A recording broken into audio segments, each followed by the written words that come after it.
नमस्कार, मैं हूं मयंक। आप देख रहे हैं तहलका वर्धा। देश की वित्त मंत्री निर्मला सीतारमण ने 1 फरवरी को सदन में बजट पेश किया।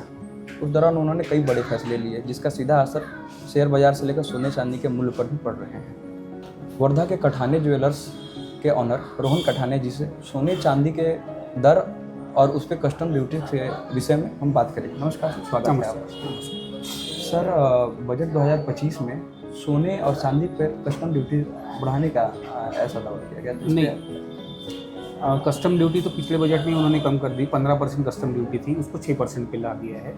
उसकी वजह से रेट पिछली बार एकदम से कम हो गए थे, पर एज़ पर कि वॉर कंडीशंस और डॉलर जो बढ़ रहा है, उसकी वजह से अभी रेट बहुत हाई हो गया। मतलब दिसंबर से लेके जनवरी तक अगर आप देखेंगे एक महीने में, तो 76 के रेट अभी आज 82-83 के आसपास पहुंच गए हैं। इसमें बजट का भी थोड़ा योगदान है और वॉर कंडीशंस और डॉलर, ये तीनों मायने रखते हैं इसमें सोने के रेट बढ़ने के लिए। क्योंकि कैसे वॉर की कंडीशन में एक सिक्योर करेंसी जो है वो हो जाती है गोल्ड। जिसके पास ज़्यादा गोल्ड रहेगा वो सिक्योर रहेगा जी, इकोनॉमी को स्ट्रॉन्ग रखेगी जी। सर, वर्धा के लोगों को आप ये बताइए कि वो जब सोना खरीदने जाएं तो उनको मूल्य क्यों बढ़ा कर देने हैं? इसके पीछे वार का, इसके पीछे डॉलर का, इसके पीछे भारतीय करेंसी का, इसके पीछे क्या पैमाना, क्या रूपरेखा है? मूल्य बढ़ा कर दिए जाए मतलब मैं आपका क्वेश्चन समझ लीजिए। जैसे सर, कस्टम्स ड्यूटी पिछले साल कम किए गए थे। इस साल आप बता रहे हैं कि पिछले 3 से 4 महीने में बढ़े हैं। 20 से पर ग्राम 20,000 के आसपास बढ़े हैं, करीब करीब जी, करीब करीब। तो सर, वर्धा के लोग अगर आपके दुकान पे, आपके ज्वेलरी शॉप पे सोने ग्राम में या चांदी ग्राम में खरीदने आ रहे हैं, तो उनको कुछ दर बढ़ाकर के मूल्य दिए जा रहे हैं। इसके पीछे कारण क्या है? जैसे आप बता रहे हैं वॉर का, अमेरिकन डॉलर का, करेंसी का, भारत करेंसी, इसके पूरा रूपरेखा बताइए कि क्यों आखिर सोने के दाम बढ़ते हैं? देखिए, सोने के दाम मेनली निकलते हैं लंदन से या अमेरिका से। हम लोग यहाँ पर दाम नहीं निकलते हैं, वो घूम फिर के फिर इंडिया बुलियन मार्केट में आते हैं आरबीआई के पास, वहाँ से बुलियन मार्केट में आते हैं, वहाँ से फिर मुंबई से नागपुर, नागपुर से वर्धा। ये चेन है पूरी, कोई इंडिविजुअली रेट निकालता नहीं है। और रेट बढ़ने का ये क्रॉप नहीं है कोई कि भाई मैंने 2 बीज डाल दिए, पेड़ उग गया और मैं सोना बिस्किट तोड़ रहा हूँ। जितना ज़मीन में रहेगा उतने ही निकलेगा।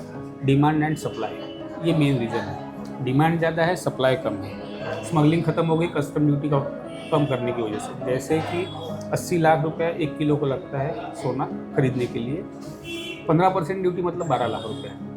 अब वो ड्यूटी अगर 6% और उसको स्मगल करने के लिए उसको 5 लाख रुपए खर्च आता है। फॉर एग्जाम्पल 5 लाख, उसको 7 लाख रुपए बचते थे जो स्मगलिंग करता है। अभी उसको 6% ड्यूटी होने की वजह से खर्चा ही ड्यूटी 5 लाख रुपए होगी 12 लाख की। अब वो स्मगल क्यों करेगा? और जो भी सोना आता है बैंक से आता है डायरेक्ट, और बैंक के रेट के हिसाब से हम लोग चल रहे हैं। रेट जो बढ़ रहे हैं सोने के, instability in the world main कारण। सेकंड कारण, अमेरिका जो कर्ज में डूबता जा रहा है वो भी एक है, क्योंकि डॉलर पे से लोगों का भरोसा कम हो रहा है। जैसे पहले हम 2 देशों के व्यवहार डॉलर में चलते थे, अभी इंडियन करेंसी में भी चलने लगे, क्योंकि डॉलर पे से भरोसा टूटते गया तो सोने पे भरोसा बढ़ते गया। शेयर मार्केट में कोई भरोसा नहीं रहता, आज ऊपर है तो कल नीचे हो जाएगा। इसके लिए सोना ही एक स्टेबल करेंसी है या स्टेबल है, जो ऑल ओवर वर्ल्ड सब लोग मतलब सस्टेन संभाल के रखते हैं। जैसे अमेरिका के पास 8,000 टन है, इंडिया के पास 800 टन है, और इंडिया रिजर्व है उतना गवर्नमेंट के पास। सर, बजट में मध्यम वर्गों के लिए 12 लाख पर टैक्स फ्री, वार्षिक टैक्स फ्री करने का ऐलान किया गया। इससे मध्यम वर्गीय के पास जितने वार्षिक आय बचते हैं टैक्स में, उस पर सोने के और चांदी के बिक्री में कितना असर पड़ने वाला है? इसमें बहुत फर्क पड़ेगा, क्योंकि कैसा है, आइदर लोग टीवी, फ्रिज, कार या इस तरीके की चीज़ें लेते हैं या सोना लेते हैं, जो इन्वेस्टमेंट जाती है। इन्वेस्टर जो है अगर उसके 80,000 बच रहे हैं 12 लाख के, तो वो सोने पे भी जाएगा ही जाएगा। और हर मार्केट में बूस्ट आएगा। मतलब ऐसा नहीं बोल रहा कि सोने में ही आएगा, कोई भी ज्वेलरी सेक्टर छोड़ के इलेक्ट्रॉनिक्स है, कार है, स्कूटर है, जो भी सेक्टर है सब में बूस्ट आएगा, कि लोगों का जो पैसा बच रहा है वो कहीं ना कहीं तो खर्च होगा ही। जी। सर बजट पेश होने के बाद 2 फरवरी को बाजार में सोने की कीमत में बढ़ोतरी देखी गई। 24 कैरेट सोने का दाम है 866.3 ग्राम बढ़े हुए हैं। रुपए में? जी सर, रुपए में। चांदी में सर 6762.3 22 कैरेट के सोने सोने 22 कैरेट के बढ़े हुए हैं। इसको क्या पैमाना इसके नापने का होता है? ऐसा है, ये शेयर मार्केट और गोल्ड मार्केट ऐसे चलते हैं साथ में।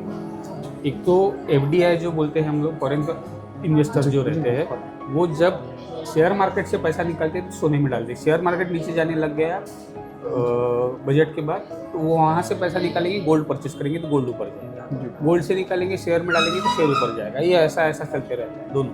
जी सर, उस टाइम पे शेयर मार्केट नीचे आया था तो गोल्ड ऊपर चला गया। शेयर मार्केट 4 लाख करोड़ डूब गए लोगों के वो टाइम से, आप 3 दिन में। जी करीब।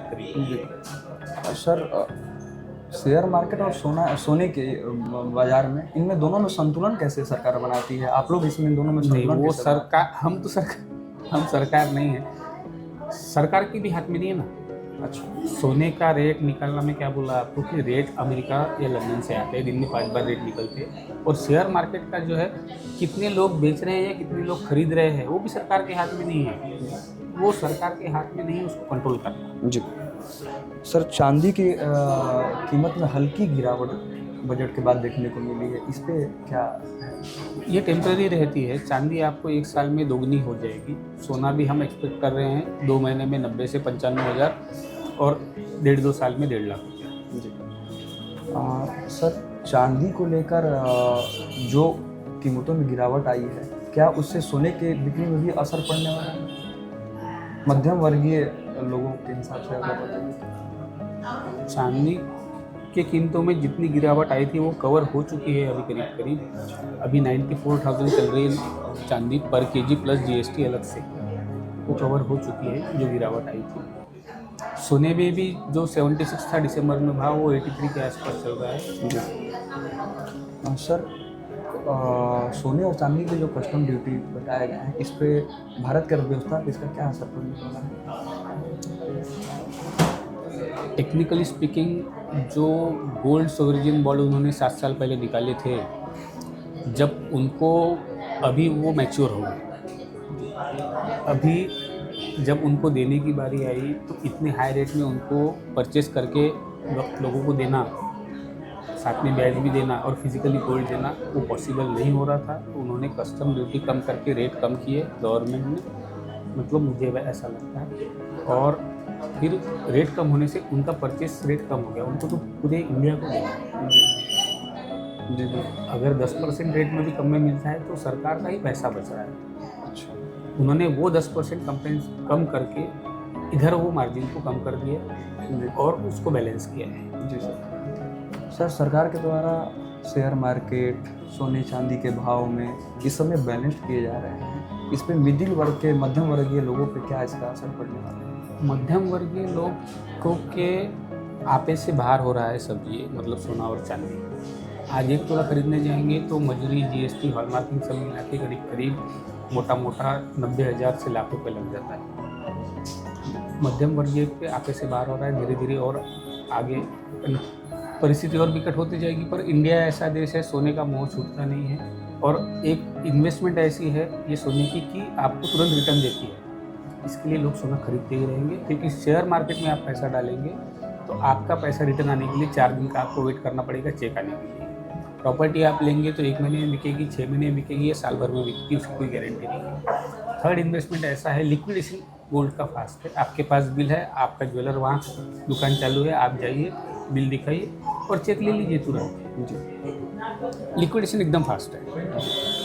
सर, बजट पेश होने के बाद ऐसी रिपोर्ट आई है कि मुंबई में सोने के 10 ग्राम कीमत 84,517 रुपये, कोलकाता में 10 ग्राम सोने की कीमत 84,516 रुपये, 2 रुपये के अंतर पे दिल्ली में 84,508 रुपये, इस तरीके के पैमाने, चेन्नई में 84,527 रुपये, इस तरीके की चीज़ें देखी गई है।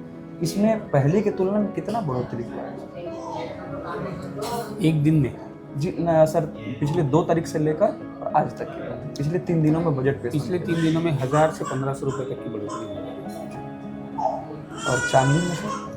चांदी में करीब 4,000। 4,000। सर, बजट 2025 से पहले ही सोने और चांदी के दामों में बढ़ोतरी देखने को मिल रही थी।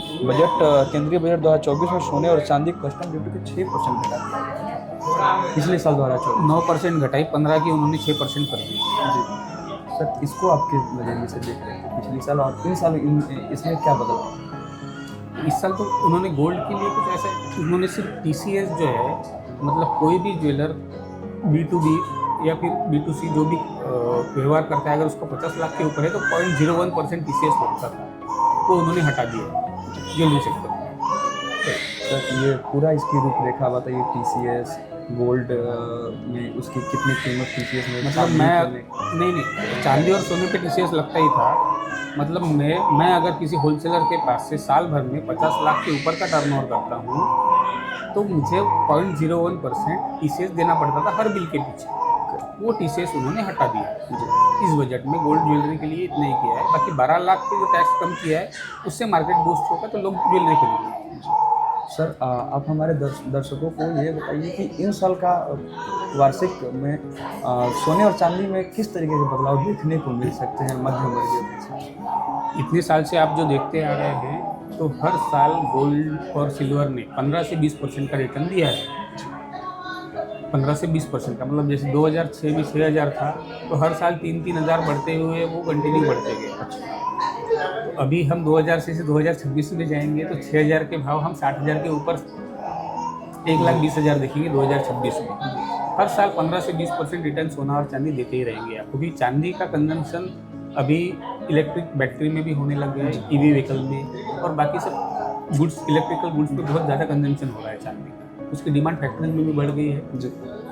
तो चांदी तो बढ़ेगी, सोना भी बढ़ेगा। साथ में 15 से 20% की आप ग्रोथ पकड़िए हर साल।